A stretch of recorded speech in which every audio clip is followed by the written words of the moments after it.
If you're somebody looking to learn the best moves, strategies, and ways to play Smash, well, today's sponsor, Pro Guides, will kind of help you out. I've been working with them for a while now and can say that they're one of the best ways to get into Smash from beginner to intermediate level, with guides on how to do stuff like wave dashing, landing, to juggling, and much more. They've been known for their course on Zero for the past few months, which is great by all means, but I've also been told the new guides are coming out soon for other pro players. They have a varied amount of content and are even starting a 24/7 coaching program soon, which will be perfect for people wanting to learn the game more. Overall, I hope you guys can check them out in the description below and maybe give them a try if they sound useful. With EVO finishing up and the PGR finally coming out and a ton of big tournaments ending, I thought the day would be the perfect time to talk to you guys about 5 of the best characters in Super Smash Bros. Ultimate, and at least my own personal opinion. Now, do keep in mind, this is just what I personally think, and everybody has, their own opinion. Who's the best, who's the worst, that's just kind of how it goes. I also want to mention right here that, yeah, there probably are, different orders you could put these characters, so this is going to be in no particular order. Just please keep that in mind as well. That all said, let's get going.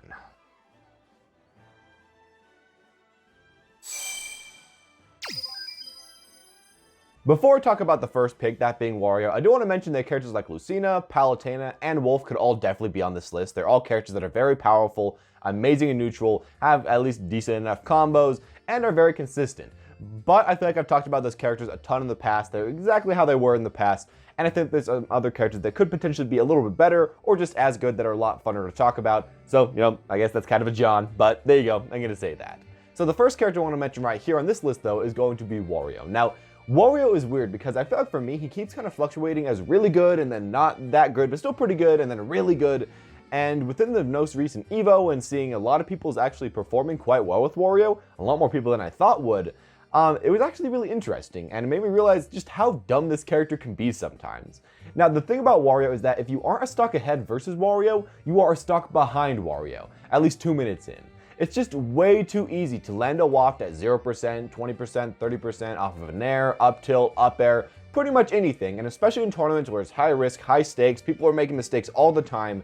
You land one aerial, you get a waft, you're up that stock or you come back a stock. Yeah, it's kind of dumb, and then if you really want to, you can just camp for the next few minutes until you have another one, or you can keep playing the normal way you play. Just kind of do whatever you want.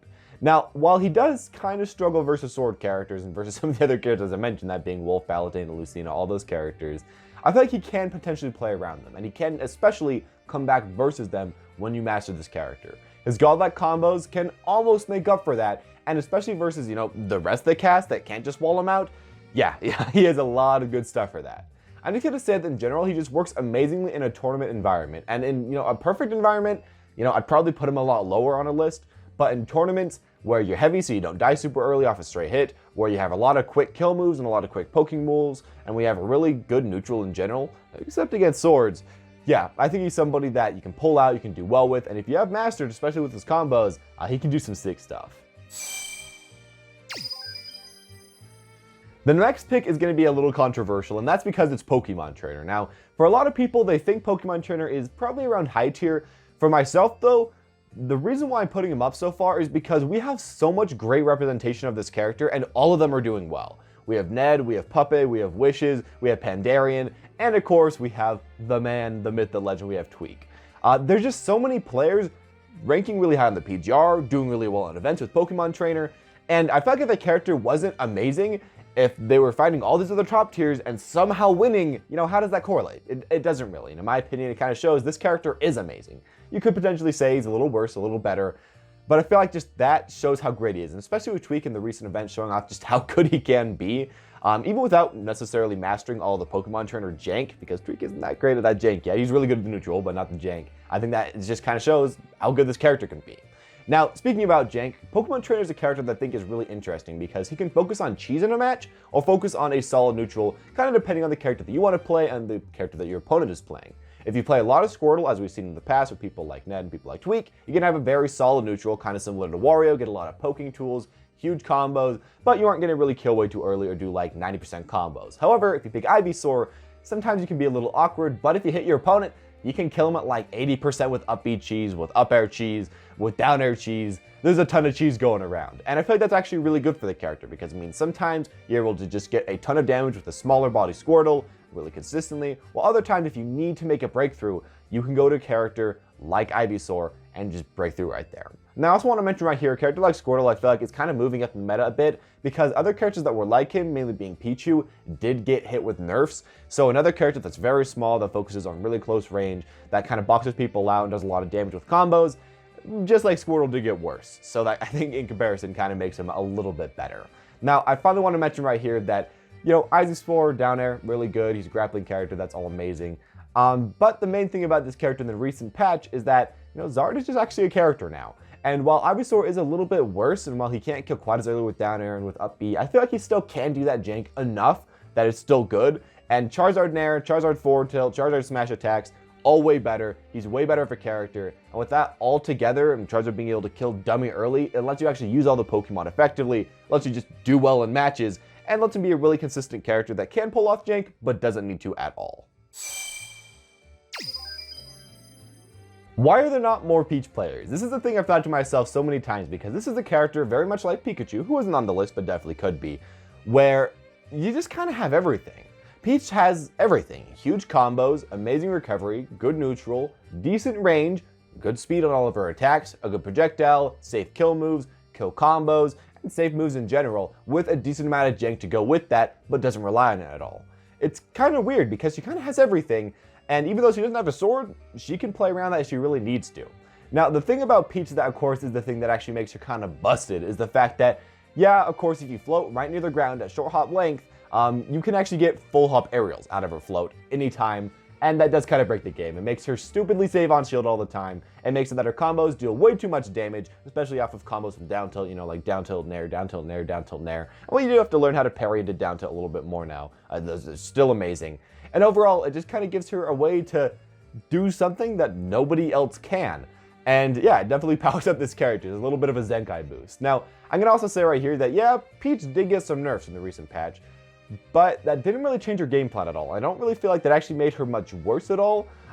If they would have nerfed like her nair or her float cancel or any of that stuff, I think that would have really hurt her. But just making it a little bit harder to kill as Peach with her forward air and with her back throw definitely does hurt the character, but doesn't hurt that character that much. She still has a great game plan, she still is a great character, and I still don't know why people aren't picking her up. I still think she's one of the best in the entire game, and you know, maybe someday people will start to pick up Peach, maybe someday she will rise, you know, I don't really know. The reason I wanted to put Snake on this list is because he feels so consistent all over the US, and really just kind of wherever you pick him. Snake is just one of those characters where he's played in multiple regions, and if you just don't know how to play against Snake, or you have a bad matchup versus Snake, you lose. And that's it. And, you know, he doesn't really play neutral like anybody else. If you don't know how to play his rules, you are going to be losing that game. And that game is actually pretty simple. Overall, Snake does have a really simple game plan. But how you use that game plan, that is where the Omega Brain comes in. Really, all Snake has to do is just spam a ton of projectiles, put down his down B mine, get some up smashes going around, and chuck a ton of grenades. Sometimes you hold them, sometimes you throw them. But what goes along with this, other than just, of course, spacing all of those and timing all those, which can be hard by itself, is that you have to learn when to engage with Snake. When to run up and dash attack, which is amazing, run up grab and try to get follow-ups off of that, or just run up an anti-air with an up tilt when your opponent tries to jump over you throwing these grenades. And just kind of go in when you finally see an opening. It's kind of hard to know when to do that, but when you can learn that as Snake and when you can stop your opponents, it can be very hard to play versus him. And in general, playing versus Snake is just hard. If you hit Snake with a grenade in his hand, which comes out frame 1, well, he wins that trade pretty much. It's also really hard to edge guard him unless you have a way to kill him off the top of the stage if he just keeps spamming up B. And of course, down B kills earlier than a Shoryuken for some reason, and Nikita is just as dumb as always. It's just easy to get tilted versus Snake, and in matches that you're trying to win that are pretty competitive, getting tilted is a thing that happens to a lot of people, and just dying to Snake stuff, dying to projectiles, dying when you're feeling like you're actually not playing against the character at all. Yeah, that can sometimes go a little bit downhill kind of fast. The final thing I have to mention about Snake is that he just is a super consistent character that doesn't have to worry about getting combos, doesn't have to worry about doing, you know, following the opponent's DI a lot, doesn't have to worry about missing certain kill confirms way too much. He can just kind of do what he needs to do. He can run around, forward tilt, up tilt, get stuff off of that. He can run around, get a lot of stuff off his projectiles, and then maybe get a kill off his down throw, up tilt if he needs to. He's really simple, but also really difficult at the same time. And I feel like that just kind of makes him a character that is really good, because you can play him at low levels, do okay, play him at top levels, do really well. He's just kind of good all over the place, and while he does kind of have a bad disadvantage state if they do play around your grenade, overall, other than that, he's pretty good at most things. finally on this list for today, I'm going to be putting on JoeK. Now, the thing about JoeK is that, kind of like Peach, I'd expect that there'd be more JoeK players by now. We do have MKLeo, who did amazing, of course, in EVO. But other than that, we didn't see a JoeK in like the top 25, which was kind of weird. Now, I'm expecting that maybe soon people like Void might pick him up, or some other good players might potentially pick him up. But seeing as the character came out so late into the meta, I think it is kind of a big commitment to swap from your main that you've been playing for like 6 months to JoeK. So, you know, maybe that's kind of holding him back a little bit as far as player base. But either way, JoeK is a character that just kind of has everything you'd want in a top tier. He has fast movement, he has slick aerials, he has kill moves and kill confirms, an amazing projectile that can also, for some reason, the gun, get you out of disadvantage and essentially give him no combat disadvantage when you're above your opponent. Of course, he has great edge guarding. He has a sword, which is just, you know, good for consistency and can be followed up for some reason because he has like no end lag in a lot of moves. And he has a jank mechanic that can just turn around games for no reason. Of course, that being Arsene. And while you can, of course, camp out Arsene, you know, it still is really good. Now, overall, I'm going to say, again, I'm just surprised that people aren't playing this character. He is kind of hard to get into, I will give you that. A lot of his moves do feel a little weak when you're playing regular JoeK. You do actually, I feel like, have to get a lot more hits as JoeK compared to the opponent. Let's say you're playing JoeK versus Wario. JoeK has to get like 4 to 5 confirms, you know, back air dash attack, back air dash attack, back air, and then you get one of your throw combos. And then Wario, on the other hand, has to get like nair, up tilt, up air, up air, up air, and then they're kind of at the same percent. So it can kind of feel hard to get damage and to get kills as JoeK. But if you practice his combos a lot, he can sometimes make up for that. He can sometimes get like 0 to 60s if you have them perfected, as we've seen with MKLeo. But in general, yeah, it can be kind of hard to do those two things. But he has everything else, so you don't have to worry about that way too much. And if you get Arsene, it kind of makes up for that. And all I'm going to say with this character, you know, if you do play very patient and very campy versus him, he does become a lot less scary. If you do play really well at edge guarding Arsene up B, that makes that move a lot less scary. And if you learn how to camp that, it makes it a lot less scary. But in general, JoeK is a character that's just kind of good all the time. And Arsene just kind of adds that little extra oomph to the character, which he doesn't have to rely on all the time. We thought he did mainly in early meta on the character, but he doesn't really. It helps him a lot, but it isn't really necessary. And in general, he's just a character that I think is really, really good. Now, maybe fall off at some point, maybe, but I feel like he's the type of character that's just kind of consistently good at everything. So I feel like while he might become a little bit worse as time goes on, he is at least pretty good as it is right now. But anyways, those are going to be my 5 best characters in Smash Ultimate as it is right now. Now, I did kind of mention Pikachu, Palutena, Wolf, and Lucina as some of the other characters, so don't tell anybody.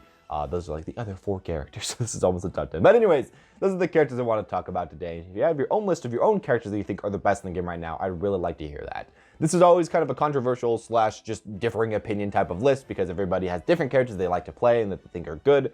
So yeah, I'd really like to hear who you think is good down below in a comment. Reply to me or just make your own. With that all said, leave a like if you enjoyed the video, subscribe to see more like this, and as always, guys, go off watching and have a smashing day.